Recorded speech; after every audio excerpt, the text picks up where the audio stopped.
Après l'accident tragique de ma sœur jumelle identique, ma mère a essayé de me transformer en elle, en me droguant et en me privant de nourriture. Quand j'ai découvert des preuves cachées sur ce qui s'était vraiment passé ce jour-là, j'ai orchestré leur chute totale devant toute la famille. Le plus beau cadeau que mes parents m'aient jamais offert, c'était ma sœur jumelle identique, Lily.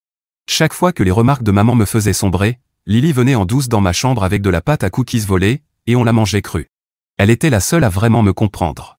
Un jour, pendant notre randonnée annuelle, vêtue de nos ensembles assortis de chez Gymshark, j'ai glissé près du bord d'un ravin. Maman est restée figée, mais pas Lily. Elle s'est précipitée pour m'attraper, me repoussant vers la terre ferme, mais l'élan l'a emportée par-dessus le bord. 6 jours plus tard, j'étais à sa cérémonie funéraire, devant son cercueil ouvert, et j'ai entendu ma tante murmurer à sa fille « Quel gâchis !» Elle était si belle, tout en me regardant droit dans les yeux. Mes parents ont attendu 2 semaines avant de la ramener à la vie. Vous voyez, Lily avait toujours été leur préférée. La plus intelligente, la plus mince, celle qu'ils exhibaient fièrement devant la famille comme un trophée. Et maintenant, ils avaient besoin d'une remplaçante. J'étais profondément endormi à 5 heures du matin quand ma mère a débarqué dans ma chambre. « C'est l'heure de courir », a-t-elle lancé, en brandissant les baskets roses Nike de Lily sorties d'une boîte. Elles tireront mieux quand tu auras fait des progrès. Elles étaient de taille trop petite. Elle avait déjà préparé le petit déjeuner habituel de Lily sur le comptoir, un blanc d'œuf, 6 myrtilles, du café noir. Le même repas que Lily prenait tous les matins avant ses shootings de mannequinat. Quand j'ai voulu prendre une 2e tasse de café, maman a murmuré « Lily » en me regardant, avant de se raviser. On a tous les deux fait semblant que ce n'était pas arrivé. En octobre, notre salle de bain s'était transformée en sanctuaire de la transformation. Maman y avait installé une balance digitale connectée à son téléphone, recevant des alertes à chaque pesée. Elle avait remplacé mes vêtements taille M par ceux de Lily, taille XS, accrochés dans mon placard avec des notes, objectif décembre, objectif printemps. Papa se tenait juste dans l'embrasure de la porte, marmonnant, ta mère a besoin de ça pour faire son deuil. J'ai commencé à télécharger les applis de sport de Lily, à faire semblant que ses brassières l'ululement m'allaient presque. Tout ça pour voir maman sourire comme elle souriait à Lily. L'agence de mannequinat n'a rien dit quand maman m'a emmené au shooting prévu de Lily. Dites-lui juste de rentrer le ventre, disait-il. Maman m'a présenté comme étant Lily à des photographes qui ne nous avaient jamais vus. Un jour, mon lit a disparu pendant que j'étais à l'école, remplacé par un vélo elliptique. Le lit de Lily offre un meilleur soutien pour le dos, a-t-elle expliqué. Alors j'ai dormi entouré de ses affaires, de son parfum, de son fantôme. Le seul réconfort qu'il me restait, c'était Cheto, notre charou, qui se blottissait sur ma poitrine quand la faim m'empêchait de dormir. Il était le seul à encore savoir que j'étais Emma.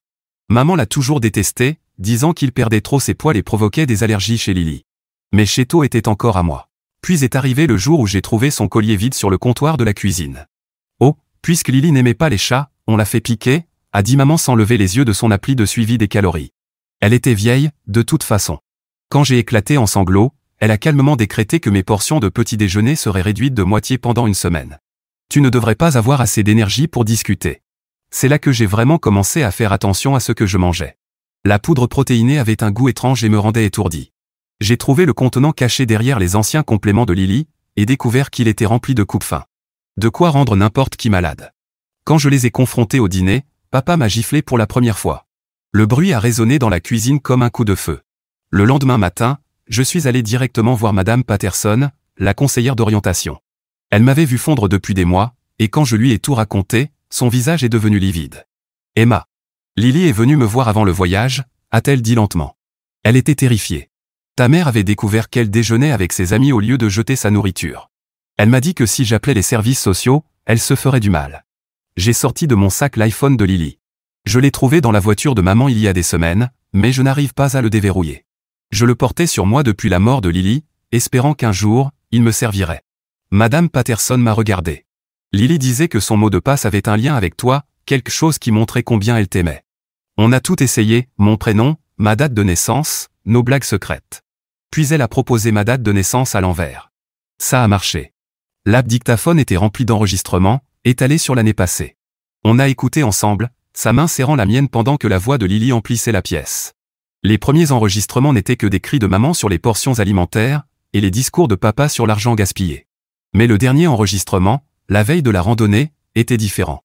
Je m'en fiche d'être mince maintenant, disait Lily, sa voix plus forte que jamais. J'en ai fini avec le mannequinat. Je veux juste être normale, comme Emma. Puis la voix glaciale de maman, peut-être qu'il est temps que tu comprennes enfin à quel point la vie est fragile. Tout a pris sens. Pourquoi Lily avait réagi si vite ce jour-là? Elle savait ce qui l'attendait. Madame Patterson a verrouillé la porte de son bureau et a appelé son mari, en haut-parleur, pendant que je tenais le téléphone de Lily. La voix du chef de la police a résonné dans la petite pièce, mais sa réponse m'a glacé. Il a qualifié les enregistrements de simples conflits familiaux liés au deuil, expliquant qu'on ne pouvait pas ouvrir d'enquête sur des mots d'ado en colère. Mes mains tremblaient en tenant le téléphone, voyant le visage de Madame Patterson se décomposer. Mon téléphone a vibré, un message de maman. « Tu es où? Ton shake protéiné devient tiède. » Et là, le choc. Elle me traquait via l'appli de sport encore connectée à son téléphone. J'ai supprimé les applis en vitesse, mais elle m'a aussitôt appelé.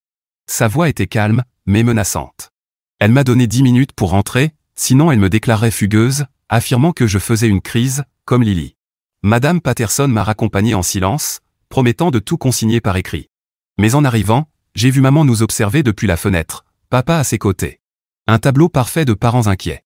Leur mascarade bien rodée. En descendant de la voiture, ils ont échangé un regard qui m'a glacé. À l'intérieur, maman m'a serré dans ses bras en pleurant, expliquant que Madame Patterson avait appelé au sujet de mes délires sur la mort de Lily. Elle m'a caressé les cheveux, promettant de m'envoyer chez le même docteur qui avait traité la paranoïa de Lily. Tout à fait tilt. Ils avaient tout planifié. Elle m'a envoyé dans ma chambre, l'ancienne chambre de Lily, où j'ai découvert que mon ordinateur avait disparu, tout comme mon chargeur. Sa voix a filtré à travers la porte, ça t'aidera à te reposer. Les murs semblaient se refermer sur moi. J'étais piégé dans sa vie. À 2 heures du matin, j'ai discrètement descendu les escaliers, jusqu'au bureau de mes parents. Ils alimentaient la déchiqueteuse, contrat de mannequinat, dossiers médicaux, tout ce qui portait la vraie signature de Lily. Maman s'est retournée quand le plancher a craqué, le visage parfaitement calme. « C'est bien que tu sois réveillé, c'est l'heure de courir », a-t-elle dit. Puis elle a exigé que je lui rende le téléphone de Lily, révélant qu'elle savait depuis le début que je l'avais. J'ai reculé, refusant. Alors maman a sorti son téléphone et envoyé un message disant que je faisais une autre crise. Quelques minutes plus tard, des phares ont balayé le salon. Le docteur Morrison est arrivé avec sa mallette, le même psychiatre qui avait soigné la prétendue paranoïa de Lily. Papa est apparu derrière moi, bloquant la sortie. J'ai hurlé qu'ils avaient tué Lily, pendant que papa m'attrapait par les bras. Mais le docteur Morrison a simplement préparé une seringue avec une pratique inquiétante. Désespéré, j'ai réussi à envoyer un message rapide à Sarah lui demandant de vérifier le téléphone de Lily, appuyant sur envoyer juste au moment où le poing de maman a percuté la porte de ma chambre, faisant éclater le bois. Le sédatif a brûlé dans mes veines alors que la voix du docteur Morrison devenait floue, expliquant à maman que je souffrais des mêmes délires que Lily, et que j'avais besoin d'un traitement intensif. La conscience m'est revenue lentement, la bouche sèche et la tête martelée. Sarah était assise à côté de mon lit. Elle m'a expliqué que maman avait appelé toute la famille pour leur parler de ma crise psychologique. Elle avait été amenée là pour m'aider à aller mieux, les yeux remplis de confusion et d'inquiétude. J'ai tendu la main vers mon téléphone avec difficulté, découvrant que maman avait changé le mot de passe du Wi-Fi pendant la nuit. Mon message à Sarah était resté bloqué dans la boîte d'envoi. L'isolement numérique était complet. Maman a apporté le petit déjeuner sur un plateau, un demi-blanc d'œuf et de l'eau. Elle m'a expliqué que, selon le docteur Morrison, mes délires venaient probablement d'une malnutrition, et qu'il devait donc faire encore plus attention à mon alimentation. L'ironie ne m'a pas échappé alors que je regardais ce repas pathétique, me rappelant les enregistrements de Lily sur les privations alimentaires. Quand mon patron a appelé à propos de mon prochain service, maman a intercepté l'appel, expliquant que je traversais une grave crise psychologique et que j'avais besoin d'un congé prolongé. J'ai écouté, impuissante, alors qu'elle coupait un nouveau lien avec le monde extérieur, sa voix dégoulinante de fausses sollicitudes. Chaque mot soigneusement choisi pour me faire passer pour instable, peu fiable, dangereuse pour moi-même. Tante Hélène est arrivée dans l'après-midi, la même tante qui avait fait une remarque cruelle à l'enterrement de Lily. Maintenant, elle débordait de fausse compassion, me demandant si je pensais vraiment que Lily avait été assassinée, tout en tapotant la main de maman avec tendresse. La performance était impeccable. Une famille aimante réunie autour d'une adolescente troublée et de sa mère endeuillée. Pendant ce que maman appelait une thérapie familiale, dans le salon, j'ai réussi à subtiliser le téléphone de Lily pendant que tout le monde était captivé par les larmes de maman. Je me suis excusé pour aller aux toilettes, mais j'ai escaladé la fenêtre à la place. Mon corps était faible, mais l'adrénaline me poussait en avant. La maison de Madame Chen n'était qu'à 3 portes, mais cela m'a semblé des kilomètres. Son visage est devenu livide lorsque je lui ai fait écouter un enregistrement de Lily. Elle a admis avoir entendu des cris cette nuit-là, mais maman lui avait dit que Lily faisait des cauchemars. Avant qu'on ne puisse parler davantage, maman est apparue à la porte quelques minutes plus tard, expliquant que je n'allais pas bien, que j'avais des délires concernant ma sœur. J'ai vu l'assurance de Madame Chen vaciller sous les manipulations de maman, le doute s'installer dans son regard. De retour à la maison, j'ai commencé à remarquer les schémas de comportement de maman avec une clarté effrayante. Elle chronométrait mes passages aux toilettes, comptait mes pas grâce à une application de babyphone qu'elle avait secrètement installée, vérifiait même mon pouls quand elle me bordait le soir. Chaque mouvement surveillé, chaque souffle calculé, la maison était devenue une prison de haute sécurité déguisée en foyer aimant.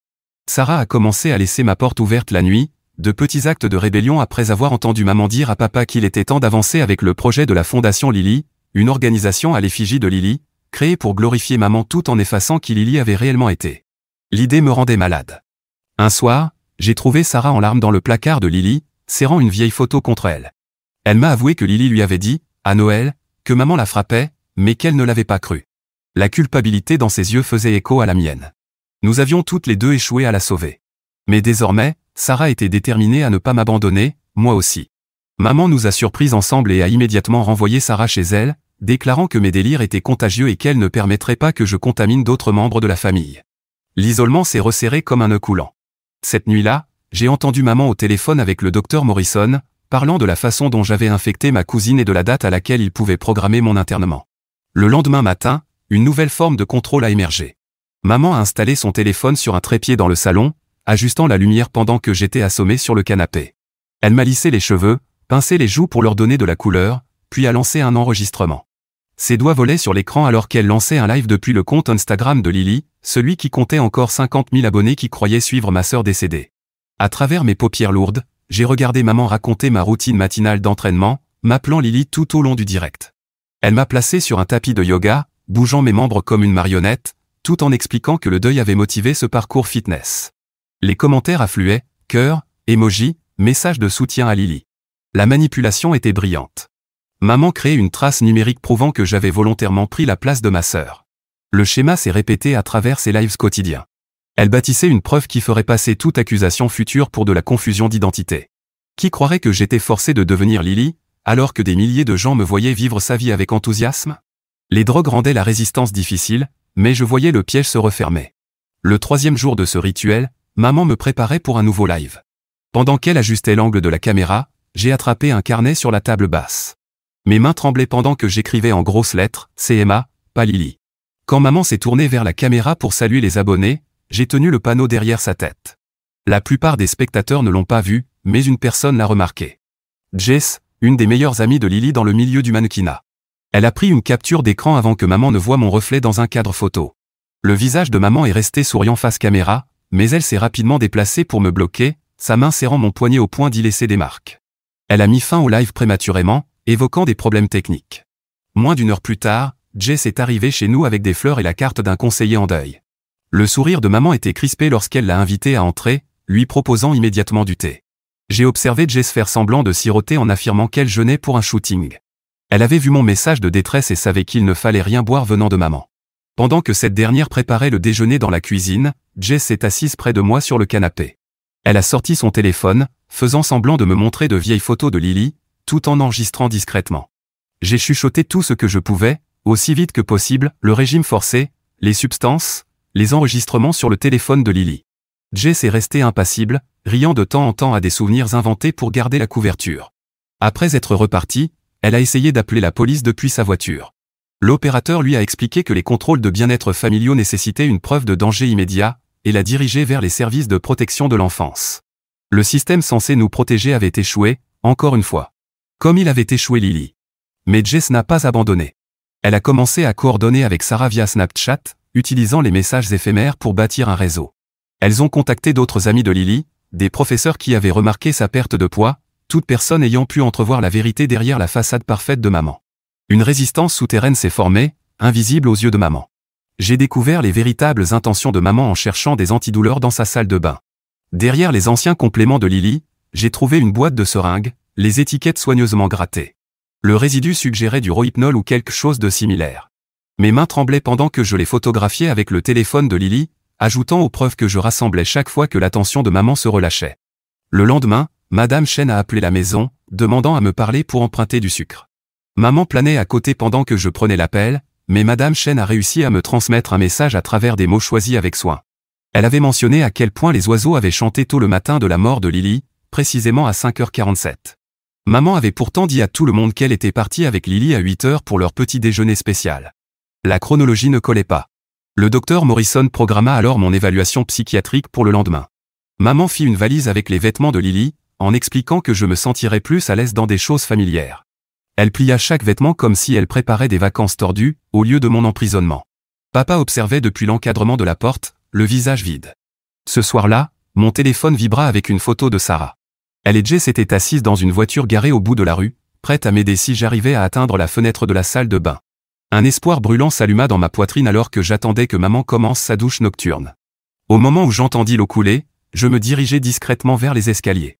Maman se tenait en bas, dans le noir, sa silhouette à peine visible. Ses mains tremblaient lorsqu'elle me demanda où j'allais.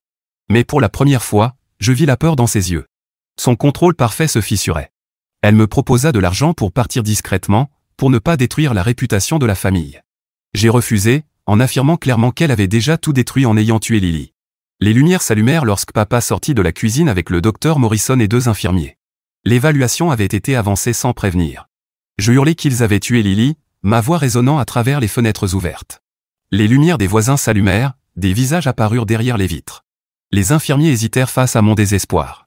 L'un d'eux demanda discrètement au docteur Morrison si c'était vraiment nécessaire, un doute visible dans son ton professionnel. Maman tenta de reprendre le contrôle du récit, expliquant que j'étais délirante, comme Lily avant son accident, mais sa voix se brisa sur le dernier mot, le masque glissait.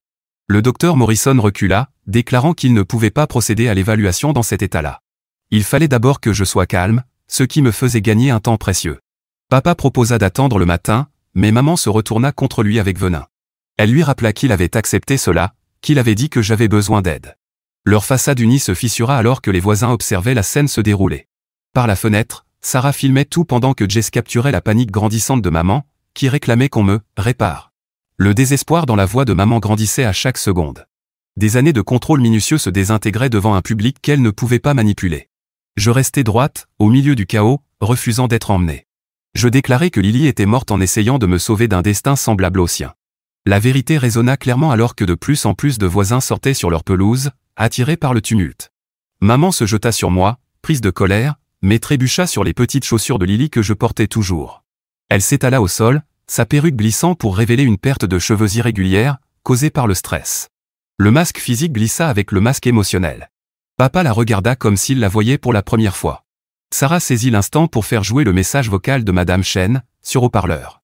La voix de la voisine emplit la pièce, expliquant qu'elle avait des images de sa caméra de surveillance montrant la voiture de maman quittant la maison à 5h47, et non à 8h comme elle l'avait affirmé. Le visage de papa pâlit tandis qu'il réalisait la contradiction. Il demanda directement à maman des explications sur la chronologie, la voix tremblante. La façade de maman s'effondra complètement. Elle hurla à papa que Lily allait tout détruire, les contrats de mannequinat, l'argent, leur réputation. Elle me désigna, affirmant que j'étais comme elle, une autre fille ingrate qui ne comprenait pas les opportunités qu'il nous avait offertes. Son mobile s'échappa dans un accès de rage, devant tous les témoins présents. Jess transféra rapidement l'enregistrement à tous les contacts de Lily dans le milieu du mannequinat. En quelques minutes, mon téléphone et celui de Jess se mirent à vibrer de messages. Photographes, agents et mannequins exprimaient leur choc et leur soutien. L'image soigneusement construite par maman au fil des années s'écroula en quelques minutes. Elle tenta une dernière manipulation, prétendant que j'avais poussé Lily par jalousie et qu'elle avait voulu me protéger. Mais je fis jouer l'enregistrement de Lily, dans lequel elle disait vouloir être « normale », comme moi. L'amour dans la voix de ma sœur fit taire toute la pièce. Même les infirmiers semblaient mal à l'aise. Sarah appela sa mère, la sœur de maman, tante Hélène, et lui fit écouter l'enregistrement où maman avait menacé Lily de mort. Le réseau familial qui avait permis à maman d'agir ainsi commença à se fissurer. Les cris de surprise d'Hélène étaient audibles à travers le téléphone, tandis qu'elle comprenait enfin pourquoi Lily avait cessé de venir aux réunions de famille. Le docteur Morrison tenta de partir discrètement, mais je bloquai son chemin. Je lui demandai combien d'autres filles il avait sédatées à la demande de leur mère, combien de filles, paranoïaques, il avait fait taire. Sous la pression de la foule grandissante et des preuves enregistrées, il admit avoir administré des sédatifs à Lily à plusieurs reprises et avoir failli faire de même avec moi. Il affirma que maman l'avait convaincu que nous souffrions d'une paranoïa génétique, puis déclara aussitôt qu'il allait appeler son avocat. D'autres membres de la famille arrivèrent alors qu'Hélène passait le mot. Je dirigeais les plus jeunes cousins vers leur voiture, me souciant davantage de leur sécurité que maman ne l'avait jamais fait pour moi. La supériorité morale était évidente pour tous. L'agent de mannequinat de Lily fendit la foule en agitant des contrats. Elle révéla que maman avait falsifié la signature de Lily sur les 3 derniers documents après que Lily eut refusé de renouveler. La fraude était documentée, ajoutant une nouvelle couche au crime de maman. L'agente avait soupçonné que quelque chose n'allait pas, mais n'avait pas agi, encore un adulte qui avait échoué à nous protéger. Maman tenta de semer la confusion une dernière fois en m'appelant « Lily », mais je me redressai et déclarai clairement que j'étais Emma. J'avais survécu là où Lily n'avait pas pu, et maman allait en payer le prix. Cette distinction était cruciale. Je refusais qu'elle efface mon identité comme elle avait effacé celle de ma sœur. Papa craqua enfin lorsque maman utilisa accidentellement mon vrai prénom en me menaçant. Elle s'interrompit au milieu de sa phrase, mais le mal était fait. Il vit à quel point elle passait facilement d'une fille à l'autre, à quel point nous comptions peu en tant qu'individus. Son visage se décomposa sous le poids de sa propre complicité. Les membres de la famille commencèrent à partager des histoires longtemps tues. Des messages affluèrent des anciens camarades de Lily, évoquant des bleus inexpliqués, des enseignants se souvenant de pertes de poids alarmantes, des amis rappelant sa peur grandissante. Le réseau de silence qui protégeait maman s'effondra alors que la vérité se propageait comme une traînée de poudre. Je me souvenais d'avoir caché le véritable journal intime de Lily quelques semaines plus tôt, après l'avoir trouvé dans le grenier. Je courus à l'étage pour le récupérer sous le matelas, là où je l'avais dissimulé. Les pages contenaient des dates, des incidents, les schémas d'abus de maman, des preuves qu'elle ne soupçonnait pas. Demain aurait été l'anniversaire de Lily. Et je réalisais, avec une horreur grandissante, que maman comptait annoncer la création de la Fondation Lily, en m'utilisant comme visage, l'effacement ultime de ma sœur, remplacé par une version fabriquée. Ce délai imposait une urgence nouvelle pour l'arrêter. D'autres membres de la famille arrivèrent. L'image parfaite de maman s'effondrait avec chaque témoin de sa chute. Des cousins évoquèrent le fait que Lily avait cessé de venir au dîner de famille, qu'elle inventait des excuses pour éviter les réunions. Le schéma devenait clair pour tout le monde. Face au choix de la détruire entièrement ou de faire preuve de clémence, je choisis la vérité plutôt que la vengeance. Lily aurait voulu la justice, pas la destruction. J'expliquai calmement aux policiers arrivés sur place que nous avions des enregistrements, des vidéos et des témoins prouvant que la mort de ma sœur n'était pas un accident. Les amis de maman du conseil d'administration de sa fondation reçurent les enregistrements de plusieurs sources. Leurs réponses ne tardèrent pas. Ils ne pouvaient pas être associés à ce scandale. Des années de montée sociale se sont évaporées lorsque le réseau de maman l'a abandonné. L'empire qu'elle avait bâti sur la souffrance de Lily s'est effondré. Par une vérité répétée et implacable, j'ai démantelé des années de mensonges en une seule nuit. Les voisins qui croyaient les histoires de maman sur ses filles, difficiles, voyaient désormais la réalité. Les membres de la famille qui avaient justifié la perte de poids de Lily comme une exigence du mannequinat comprenaient enfin l'abus. Les amis qui avaient accepté les explications de maman étaient confrontés à leur propre complicité. Maman a tenté un dernier coup de contrôle, hurlant que j'étais malade, en pleine crise. Mais plus personne ne l'écoutait. Le public pour lequel elle jouait avait vu ce qui se cachait derrière le rideau. Ses paroles sont tombées dans l'oreille d'un sourd, alors que les preuves s'accumulaient contre elle. Papa a enfin trouvé sa voix et a déclaré que c'était terminé. Il a reconnu que Lily était morte à cause d'eux, surtout à cause d'elle, mais qu'il ne la laisserait pas m'emmener moi aussi. Cet aveu arrivait trop tard pour sauver Lily, mais il marquait la fin du règne de contrôle de maman. 2 agents locaux sont arrivés, adoptant au début un ton familier avec maman, comme s'ils avaient déjà reçu des appels auparavant. Ils m'ont demandé si je faisais encore une crise, révélant ainsi combien de fois maman avait utilisé le système contre nous. Mais Jess avait tout enregistré, y compris leur réaction condescendante. Madame Patterson est arrivée avec son mari, le chef de la police. En tant que professionnelle tenue de signaler les abus, qui avait écouté les enregistrements de Lily, elle a exigé une enquête complète, sinon elle contacterait les autorités de l'État elles-mêmes. Sa position professionnelle et sa détermination ont enfin forcé les autorités à agir. J'ai remis le téléphone de Lily, contenant tous les enregistrements, en expliquant comment ma sœur avait documenté des mois d'abus avant sa mort. Les preuves ont cette fois été officiellement déposées, avec des témoins pour s'assurer qu'elles ne soient ni ignorées ni détruites. Le chef Patterson a fini par visionner les images de Madame Chen sur son ordinateur portable. Sa mâchoire s'est tendue en voyant l'heure, la voiture de maman était partie à 5h47 du matin. Il s'est tourné vers elle avec un détachement professionnel, lui demandant de justifier les 5h30 écoulées avant son appel au 911. L'explication de maman, qu'elle avait conduit au hasard pour se calmer après une dispute, s'est effondrée quand elle n'a pas pu justifier son changement de vêtements ni la désactivation du GPS. Sarah a sorti son téléphone et montré des captures d'écran d'un message envoyé par maman à la famille ce matin-là, disant qu'elle emmenait Lily à leur petit déjeuner spécial, à 8h du matin. Or, la vidéo de Madame Chen prouvait qu'elles étaient déjà parties bien avant. Les preuves numériques formaient une chronologie irréfutable que même le chef de police ne pouvait ignorer. J'ai récupéré la boîte de seringues dans la salle de bain de maman, ainsi que les coupes-fins et les contrats falsifiés. Les preuves physiques s'accumulaient sur la table basse pendant que les ambulanciers m'examinaient, documentant ma malnutrition, ma déshydratation et la présence de sédatifs dans mon organisme. Leur rapport médical allait devenir une pièce cruciale que l'on ne pourrait pas balayer comme un délire adolescent. Maman, désespérée, a pointé du doigt ma chambre en criant que j'étais obsédé par Lily et que j'essayais de devenir elle. Mais papa est resté silencieux, refusant désormais de soutenir son récit. Son retrait de soutien était visible pour tous, l'ennablé avait enfin cessé d'en être un. Sarah a montré aux policiers des mois de messages échangés entre nous, documentant les abus en temps réel. La cohérence de mes témoignages prouvait qu'il ne s'agissait pas d'une crise soudaine, mais bien d'une situation que j'essayais de fuir depuis longtemps. Chaque message ajoutait une couche de crédibilité à mes accusations. Les membres de la famille ont commencé à partir. Certains m'ont offert leur soutien, d'autres murmuraient à propos de la honte familiale. La division était douloureuse mais attendue. Tout le monde ne pouvait pas croire la vérité face à l'image soigneusement construite par maman. Certains cousins m'ont prise dans leurs bras en partant, d'autres ont évité mon regard. La décision de passer la nuit dans la maison ne venait pas d'un besoin de confort, mais d'un acte de défi. C'était aussi la maison de Lily, et je refusais d'en être chassé par les actions de maman. Je me suis installé dans la chambre de Lily, entouré des boîtes de preuves, m'appropriant enfin l'espace qui avait servi à m'effacer. À 3 heures du matin, papa est apparu dans l'embrasure de la porte, le visage creusé par la culpabilité. Il s'est excusé de ne pas nous avoir protégés, puis a pris ses clés de voiture. Je l'ai observé par la fenêtre alors qu'il se rendait au commissariat pour avouer son rôle dans les abus et la dissimulation. À l'aube, tout avait changé, maman était en garde à vue tandis que papa déposait sa déclaration. Je suis resté dans la chambre de Lily, triant les preuves avec Sarah et Jess, me préparant aux procédures judiciaires à venir. La maison semblait différente sans la présence oppressante de maman, comme si un poids avait quitté les murs.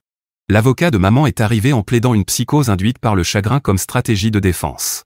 Mais j'ai fait écouter un enregistrement où maman menaçait Lily des semaines avant sa mort, prouvant la préméditation, et non une simple crise passagère. L'assurance de l'avocat a disparu lorsqu'il a compris l'ampleur des preuves contre sa cliente.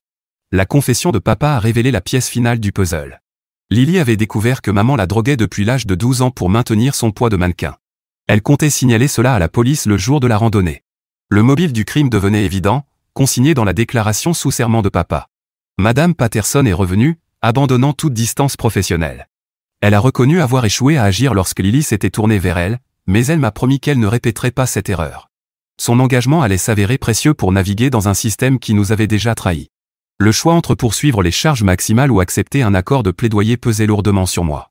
Après réflexion, j'ai décidé de poursuivre toutes les charges. Lily méritait que la vérité soit entendue en cours, pas étouffée dans un compromis. La justice exigeait que toute l'histoire soit révélée. Maman a tenté de me manipuler depuis la prison, m'avertissant que poursuivre les charges me laisserait complètement seul. Cette menace aurait pu fonctionner quelques mois plus tôt, mais j'avais déjà tout perdu lorsque Lily était morte. Ces mots n'avaient plus aucun pouvoir sur quelqu'un qui avait déjà survécu au pire. La réaction de la communauté m'a surprise, les vrais amis de Lily m'ont contacté pour m'offrir un logement, des petits boulots, et du soutien émotionnel. Ils m'ont partagé des souvenirs où Lily parlait de moi avec fierté, admirant ma force. Un réseau de familles choisies s'est formé autour de moi. Maman a continué à manipuler en m'envoyant des lettres depuis la prison, signées au nom de Lily. Sarah m'a vu les brûler, une à une, sans les lire. Je refusais que maman utilise la mémoire de ma sœur comme une arme. Ce rituel est devenu une façon de reprendre le pouvoir sur mon propre récit. Son avocat a abandonné l'affaire lorsque les dossiers médicaux de Lily sont apparus, révélant des années de maladies mystérieuses correspondant à des symptômes d'empoisonnement. Le schéma était trop évident pour être défendu, surtout combiné au témoignage de papa sur l'empoisonnement systématique. Maman allait devoir faire face à la justice sans avocat compétent. J'ai rendu visite à papa en prison une fois, non pas pour me réconcilier, mais pour obtenir une forme de clôture. Je lui ai dit que je pardonnais sa faiblesse, mais que je ne pourrais jamais oublier que Lily était morte parce qu'il avait choisi maman au lieu de nous. Il n'a rien répondu, seulement des larmes. Cette visite m'a permis de tourner la page. La dépression nerveuse de maman, rapportée à son avocat, a fini par fuiter. Elle avait avoué qu'elle ne voulait pas tuer Lily, mais seulement la rendre parfaite. Cette confession révélait la logique tordue d'une mère qui voyait ses filles comme des extensions d'elle-même, et non comme des personnes à part entière. Cela serait probablement utilisé contre elle au tribunal. Vider la maison est devenu une forme de thérapie tandis que je triais nos affaires. Les vrais vêtements de Lily, pas ceux que maman lui imposait pour le mannequinat, ont été donnés à des adolescentes locales dans le besoin. Chaque don était une façon d'honorer qui Lily était vraiment, et non l'image que maman avait fabriquée. Le jour de l'anniversaire de Lily, au lieu du lancement de la fondation que maman avait prévu, j'ai organisé une petite cérémonie commémorative avec des gens qui la connaissaient réellement. Nous avons partagé de vrais souvenirs, ses blagues nulles, sa cachette secrète de bonbons, la façon dont elle s'entraînait à sourire devant les miroirs quand elle pensait que personne ne la regardait. Cet hommage sincère a remplacé l'héritage factice de maman. En rangeant, j'ai découvert un dernier enregistrement sur le téléphone de Lily, daté du matin de sa mort. Sa voix était claire et déterminée alors qu'elle s'adressait directement à moi, disant qu'elle m'aimait et que j'avais toujours été parfaite telle que j'étais. Ce message m'a apporté la fermeture dont j'avais désespérément besoin. La famille de Madame Patterson m'a offert un foyer pendant que je terminais le lycée, m'apportant une stabilité après des mois de chaos. Leur repas de famille et leur dynamique normale me semblaient étrangers au début, mais sont peu à peu devenus familiers. Ils me voyaient comme Emma, pas comme un substitut de Lily ni comme une victime à plaindre. Maman a écopé de 25 ans à perpétuité pour homicide, tandis que papa a été condamné à 10 ans pour complicité après coup et mise en danger d'enfant. Les peines reflétaient la gravité de leurs crimes et le caractère prémédité de leurs actes. La justice pour Lily est venue du même système légal que maman avait tenté de manipuler.